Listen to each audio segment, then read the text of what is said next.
to the studio. So today I am getting prepared to make the heads of this series of new witches that I've created. So the end goal is to end up with something like this, and it's a style that I'm just trying out to take these ones to the up and coming festivals that I've got and see what people think. And so far folk have liked them. They're made from recycled and reclaimed doll parts. They also have cutlery inside, screws. In fact, the dress of this lady has got old tent pegs that had bent, so I just save them and incorporate them into the structure. So it gives them quite a bit of weight, but it also provides a nice structure to sculpt the fabric over the top of. So today I've got a few sat here on the table, like a little mini production line really. So I'm going to add the faces, and I'm going to be using clay. Just pop her back. I need to tidy the studio. So first things first, hopefully I won't lose my voice whilst I'm talking to you today. It seems to be on its way out. So I'm going to be using clay, and this is the kind of clay that I use. Just get it out the bag. It's this one. I think you pronounce it Geddy or Gede Pebbio clay, and it is non-firing, self-hardening. So it's air dry basically. You shape it and leave it to dry, and then it goes like that one there. So I'll fetch some out and just show you what it looks like. When you take it out the bag, it's this sort of grey kind of putty kind of colour. And all I'm going to do is roll it into a nice smooth head shape, and it doesn't really matter the size too much as long as it's roughly within the scale of the figure. And the figure that I'm going to work on first is this one. So she's headless at the minute, so it looks a bit scary. So I've painted her hands white, and she's going to have a little white face. I'm not sure, still not sure, and I'd like your comments below if you've got any ideas, whether you think the hands look better white, or whether you think the hands look better black, so they sort of blend in with the dress a little bit more. I'm not really sure. Hold them there, you can probably see the contrast more. Which looks better, black hands or white hands? So anyway, I can always paint over. That's the beauty of acrylic. You can always paint over things, you see. So back to Headless Witch. So I've got the neck here ready. Oh, thanks, Dan. Just looking at the comments here. So Dan says white, better contrast. Yeah, I think so. I might actually go back and paint the others white as well. So I've got my little ball here, and now I'm going to shape it into like an egg shape. So I'm just rolling it gently at one end to make it more of an egg shape. So it's starting to come, because the head isn't totally round. So that's a bit better shape. You agree? Hi Billy, hi Jeremy. So I've got my egg shape here.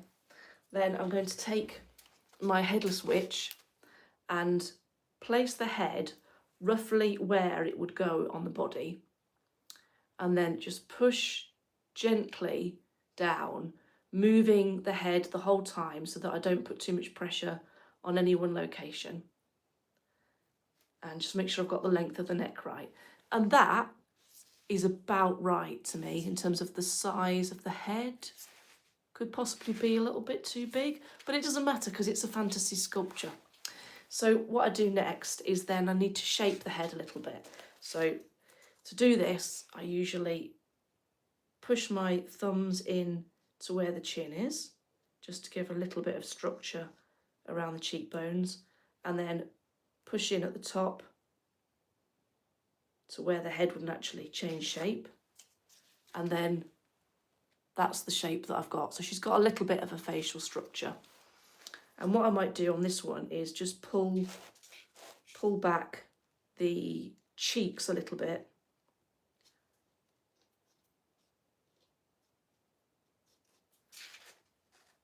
Just because I think that looks a little bit better.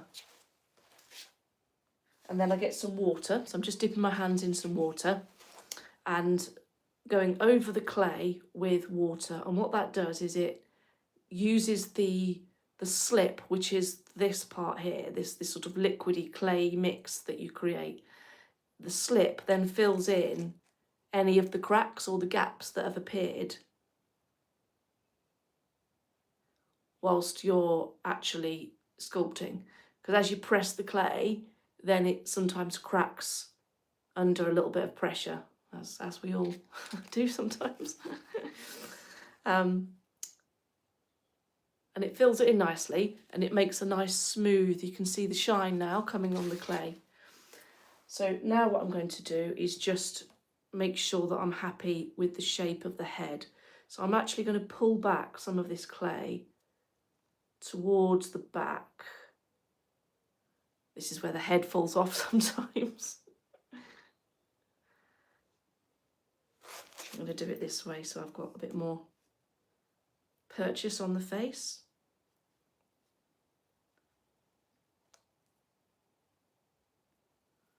Yeah, I think that's looking a bit better. So you see what I'm doing, I'm just pulling the clay just back towards the back of the head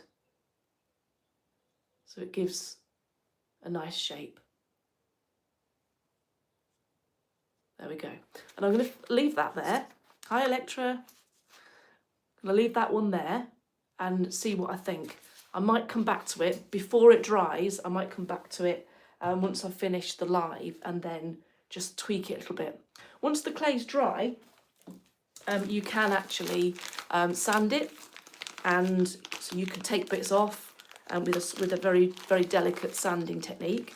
You can also add bits to it with other mediums, like I've got an acrylic medium that I use for that. So adding in like facial details if that's what you want. So the next one I'm working on, so this one would be probably a mother figure, so in the Maiden Mother Crone trio. This one is definitely the mother because she's got a little pregnant belly, and that belly is actually made of an old dessert spoon. I mix all kinds of things in. I don't like throwing things away, so anytime there's a clear out or someone's got a few bits and pieces that they think, oh, this is no good to me, friends and family usually say, oh, Claire, can you make use of this at all? And where I can, I try to make use of everything, because I try and recycle as best I can. It's not always possible to recycle everything, and sometimes you don't know where it all goes anyway, do you? But I try my best to do as much as I can for the planet. So I made my little egg shape again. Remember, you have to make the round and then the egg shape. And then I'm just going to marry it up, offer it up to the sculpture like this, just to see whether I think that head is about the right size, and I think that is. Sometimes I get it spot on, and sometimes not. So again, just find where the head needs to sit on the neck, and then just work it around the neck until it's sitting on there nicely.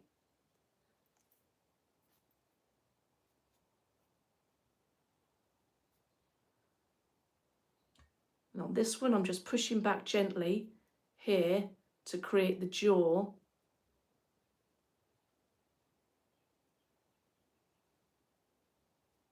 So we don't want too much structure. I don't want them to have like a really recognisable face.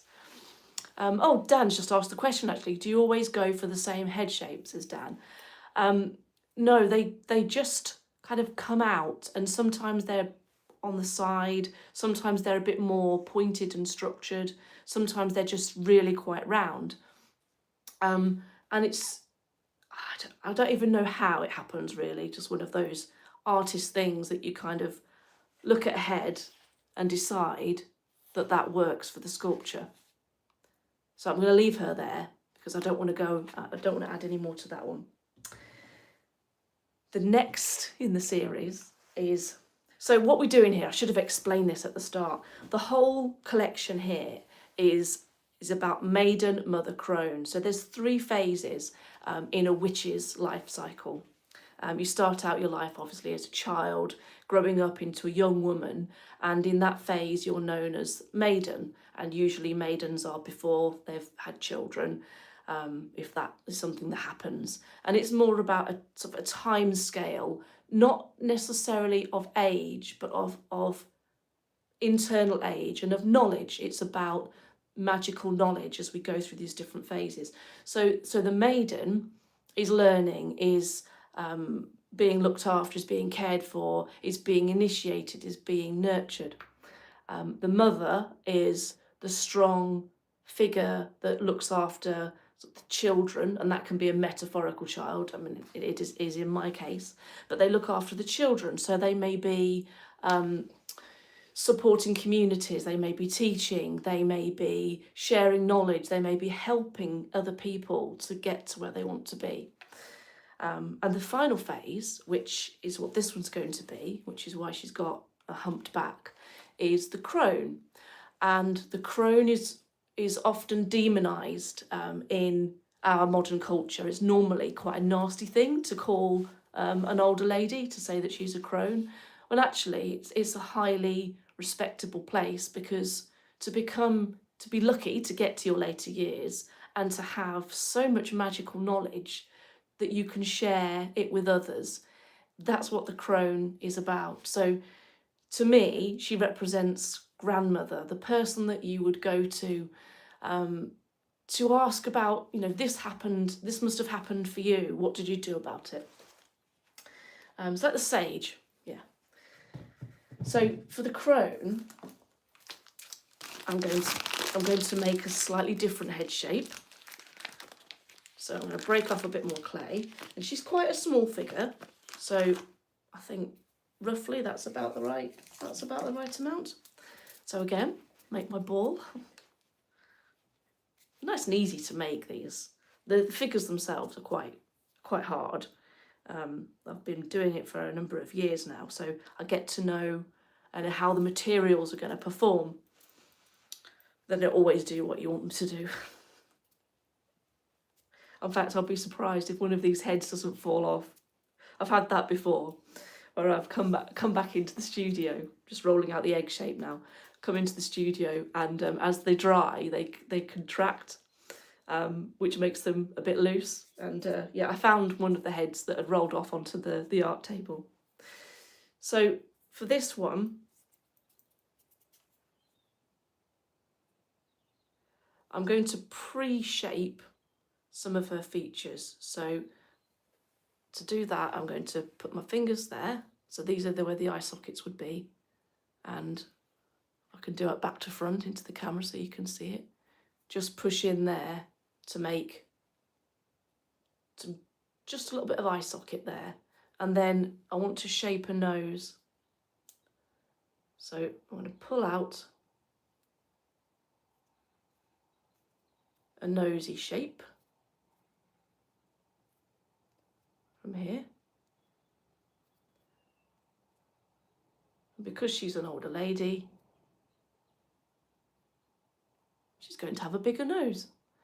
Because that's what happens when you get older. Everything just like descends downwards with gravity. And I'm also going to pull a longer chin for her, just so that she looks older, really. But not so much that we can see lots of details. Just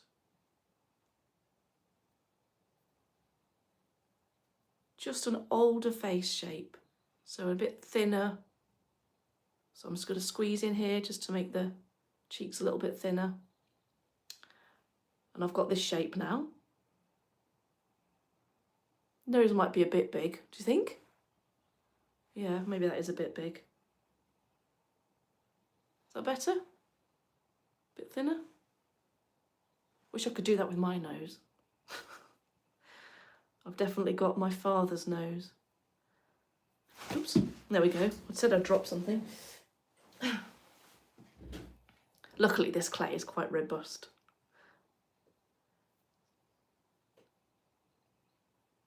So it's a bit thinner at the top there, but I think now that's too big here. So I'm going to blend like that, just pull it back a little bit.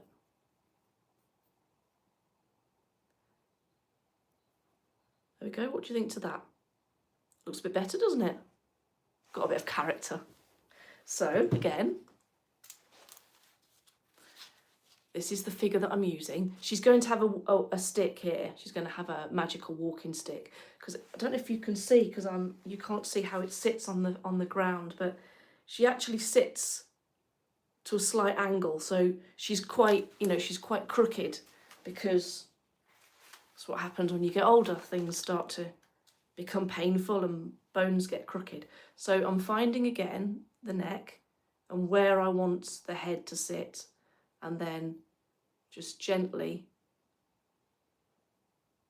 wiggle the clay until I've got the location of where I want the head to be.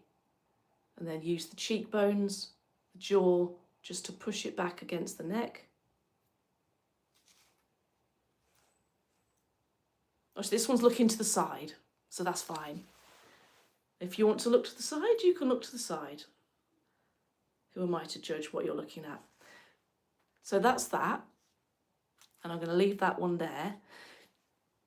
This is also going to have hair. Let me show you the hair, actually. You can probably see it more clearly with this one. So here, this here is hair that I've made from a false fur offcut.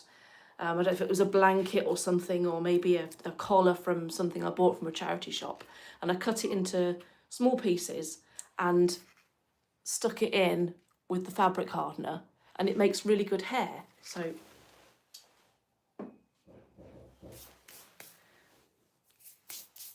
oh, that's someone at the door. Just bear with me just 1 second.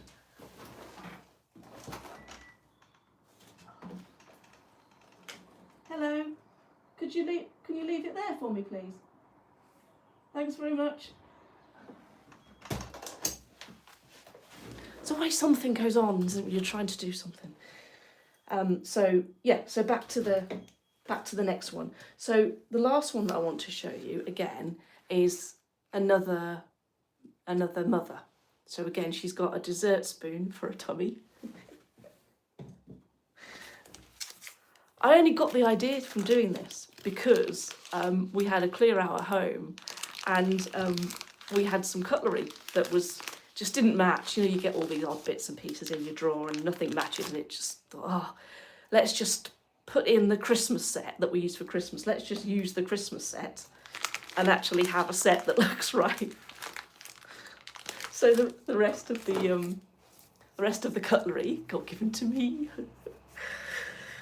Yeah, and so from that, I saw the shape of the spoon and thought, that could make the curve of a pregnant belly, but it could also make the hump of a lady that's all sort of stumped over because she's really old. So just judge the size. I think that's about enough clay. So again, making my ball.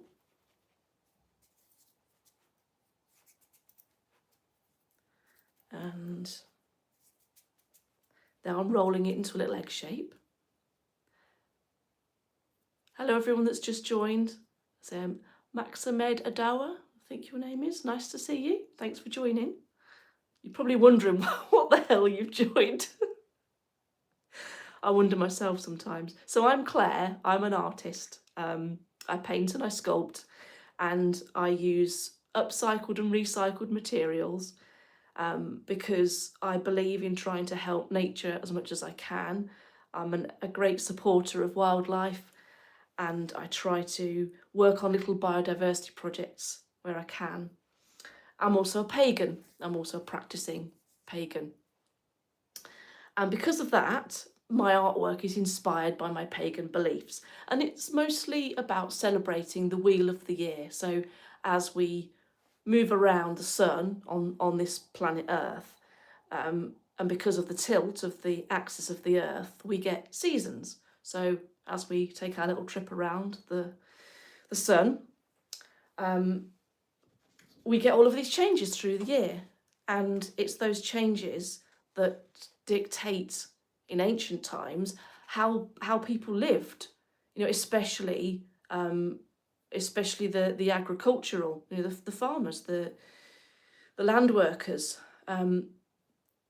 the ocean goers, everybody that needed to do anything. It really mattered what season you were in, because in the harvest seasons you hope you've got a good harvest, because it's got to see you through the winter. You can't just pop out to Tesco's. Just those sorts of things, as we know, weren't there. You grow your own food, you grow your own animals. Yes, George, that's the head that I'm making. I'm just adding it to the body now. You make your own clothes. Everything had to be made and constructed from something that had to be grown and harvested. So as settlers, the wheel of the year became really important. Which season you were in, the cycles of the moon had an impact on the light that you had at night. There's all sorts of important things that we now take for granted. That's come out quite well, actually. I'm not going to touch that because I'm happy with that shape. Really happy with that shape. So without fiddling, otherwise I could spoil it, I'm going to leave that one. So now I've got my collection of little weird objects. I'm going to come back to this head here because I think this one is too round. So just going to take that off. And I'm going to change it by pulling some of the clay at the bottom back out the way, just to make the shape of the head a bit narrower.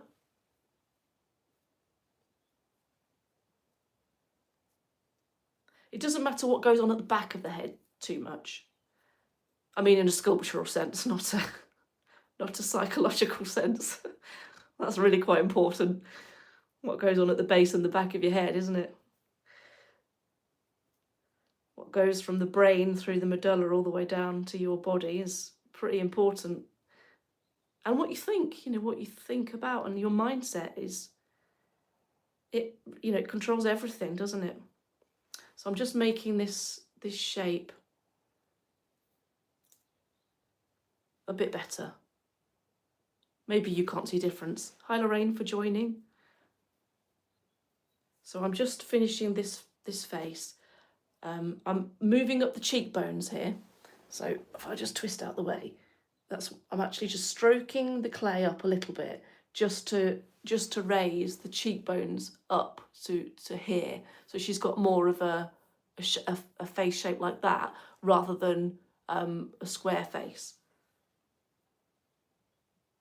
I didn't think that shape was quite right. So go back again and find the part of the neck that the head would sit on, and then just gently wiggle it all into position, leaving enough neck for the right length, so that the neck has some proportion to it. I'll show you in a second what that looks like now. So that's the finished result. So she has now I think the proportions are better than that was too square before. So those that have watched the whole thing through, hopefully you'll think that. Now, I've not put any noses on these faces. The only one that I've put a nose on is my little crone. I'm most attached to this one so far. She's got a real personality. She's like your grandma, isn't she? Like, just like a grandma. Imagine her when she's got her hair and a little witch's hat on. I think she's going to look great. So that's what I'm working on currently. Now, if you've enjoyed what you see and you want to know more and want to see how they progress, then please obviously subscribe, because I do show more updates here. But if you search for me, Claire Valentine Artist, if you put that into Google, all of my stuff comes up. I'm on Facebook, so feel free to like and follow, or even friend request me on Facebook. I'm on Instagram, TikTok, pretty much everywhere where you kind of need to be. I am, but I do most of my work through Facebook and YouTube. And then of course I've got a website as well, which is Claire Valentine Artist. So you've got my name at the top of this, so you'll be able to work out how to spell it. And I've got a number of pieces of artwork available for sale there. But the main thing, if you're interested in these, like and subscribe, follow me on Facebook, and you'll see updates about these as I get going. Right, so that's all for today. I'm going to go and find out what Parcel Force have delivered. It looked pretty hefty. And I'm going to go and have a spot of lunch and then go out for a run into nature behind me and go and get some nice deep breaths of what feels like autumn, kind of autumny misty air. And that resets everything and makes me feel nice and calm. So thank you very much for liking and following and giving me some of your time today. Please do drop a comment on what you think, if you'd like to see anything different. And generally your support is very much welcome, just for being here. So thank you very much. And thank you, Lorraine. Enjoy your day too. And I'll be back again soon. Bye for now.